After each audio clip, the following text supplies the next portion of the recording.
I remember the first time I saw the shimmering curtain of lights ripple across the sky, bathing the decayed buildings in an eerie glow.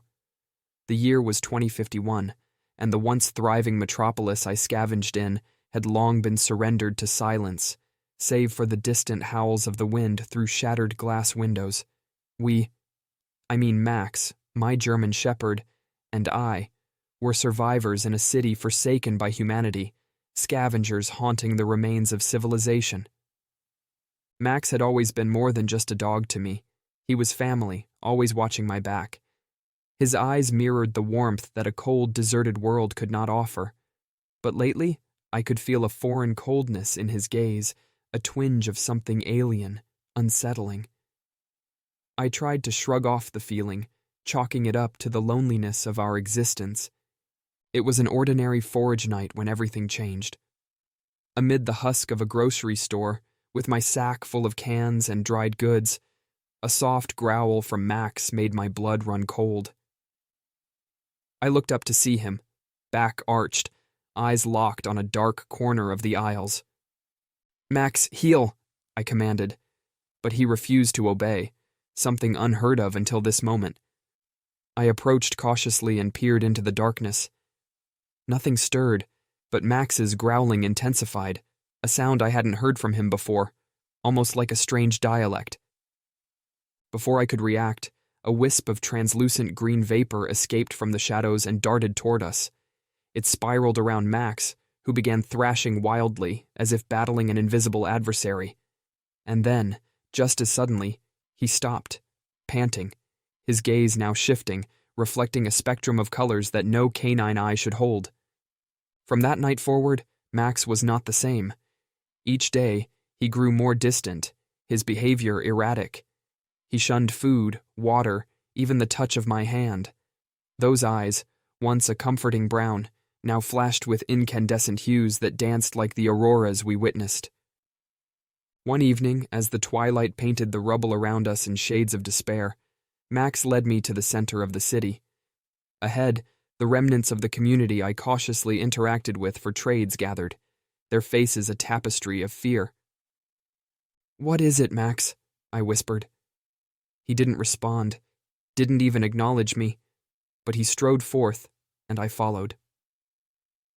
In the heart of the city's skeleton, amid the skeletal frameworks of skyscrapers, a cathedral of human achievement now defiled, Max stopped. Around us, the earth hummed.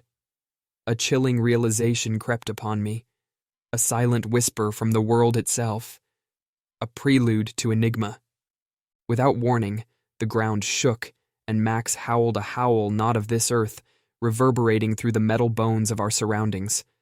The sky convulsed with unnatural lights as Max's silhouette became a vortex, twisting the air, contorting reality. The alien entity had chosen my Max as a conduit, a means to tear open the boundaries between its world and ours. He levitated amidst a whirlwind of debris and eerie energy, a dog, yet not a dog, but a vessel for something beyond understanding. Concerned murmurs rose from the survivors, crescendoing into cries of terror as they fled. All except me. I stood transfixed, unable to desert my four-legged companion, even if he had become a bridge to the unknowable.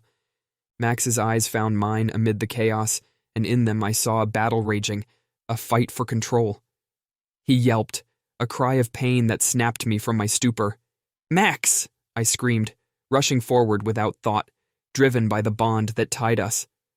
As I reached his swirling form, flashes of images cascaded into my mind. Galaxies spinning, stars birthing and dying, and an unfathomable intelligence reaching out. The alien sought not to conquer, but to communicate. It was lost, alone, far from the cosmic seas it called home. In that ephemeral connection, it shared with me a universal truth, the profound depth of loneliness that bridged species, worlds, even galaxies. It had found kinship with Max's curious spirit, mistaking it for a willing beacon. With every ounce of willpower and love for my companion, I called out to Max amid the mind-bending vision. "Fight it, Max! Come back to me!"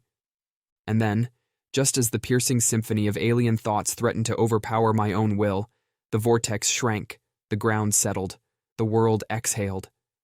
Max fell to the earth, his body limp, his extraterrestrial luminescence dimming. I cradled him in my arms, feeling his faint heartbeat against my chest. Whispered encouragement spilled from my lips as tears stung my cheeks. Please, Max. Please. The community returned cautiously, witnessing the closing chapter of an encounter that would forever be etched into the annals of the city's silent history. And as our airborne adversary dissipated into starlight, I saw those familiar brown eyes crack open, saw the wagging tail, and felt the wet nuzzle of a nose that had smelled the edge of the universe and returned. Max was back. Not entirely the same. None of us could be after such an event. From that day, tales would be told of the dog possessed by an alien, but to me, Max remained the loyal friend who had ventured beyond realms, yet remained rooted in the love we shared.